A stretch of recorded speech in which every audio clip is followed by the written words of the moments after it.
नमस्कार दोस्तों, स्वागत है आपका हमारे यूट्यूब चैनल पर जो आपके रखे देश और दुनिया की तमाम बड़ी खबरें से जोड़कर। अगर आप चाहते हैं देश और दुनिया की तमाम बड़ी खबरें सीधा आप तक पहुंचे तो न्यूज आईडी को सब्सक्राइब करें। तो चलिए आज की वीडियो की रुख करते हैं। दिल्ली में ड्राइवरलेस कॉरिडोर का परीक्षण सुचारू रूप पर सिग्नल का रिस्पांस स्थिर पाया गया। प्राधिकरण ने सुरक्षा ऑडिट को तेज किया और मार्च 2026 में उद्घाटन का लक्ष्य रखा गया।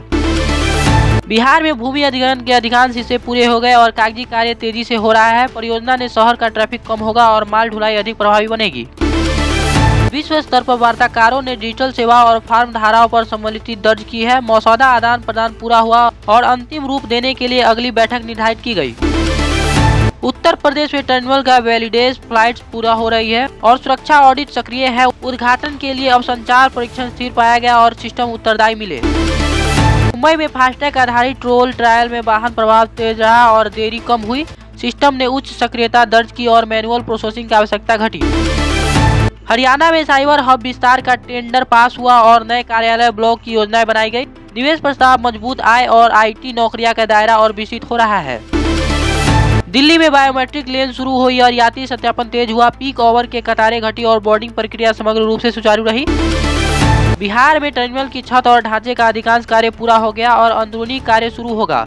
यात्री क्षमता बढ़ाने के लिए लेआउट का अनुकूलित किया जा रहा है। विश्व स्तर पर जापान ने स्वच्छ ऊर्जा और हाइड्रोजन परियोजना के लिए वित्तीय समर्थन दिया। भारत के रियायती शर्तें मिलेंगे और मिशन का क्रियान्वयन मजबूत होगा।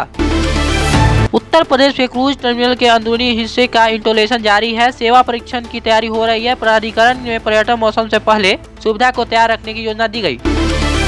मुंबई में भीड़ वाले स्टेशनों पर प्लेटफॉर्म और डोर का परीक्षण सुरक्षित और स्थिर रहा। परीक्षण डेटा सकारात्मक है और भविष्य के विस्तार पर समीक्षा टीम कार्य कर रही है। हरियाणा में 250 एकड़ का लॉजिस्टिक जोन अनुमोदित हुआ और यह वेयर हाउसिंग लेआउट अंतिम किया गया। परियोजना से परिवहन समय घटेगा और निर्यात गति तेज होगी।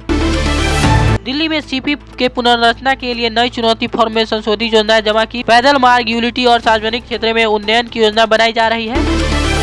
उत्तर प्रदेश में ड्रोन मैपिंग, भीड़ सेंसर और पुलिस तैनाती में समायोजन किया गया।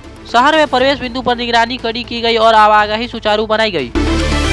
विश्व स्तर पर भारत ने फैब निवेश और तकनीकी साझा करने के प्रस्ताव पर चर्चा की। साझेदारी देशों के सप्लाई चेन समन्वय पर सकारात्मक संकेत दिए। मुंबई में ईवी बसें बढ़ाई जा रही और चार्जिंग केंद्र सक्रिय किए गए। मार्ग पर शोर और उत्सर्जन दोनों कम हुए और यात्रियों की संख्या स्थिर रही।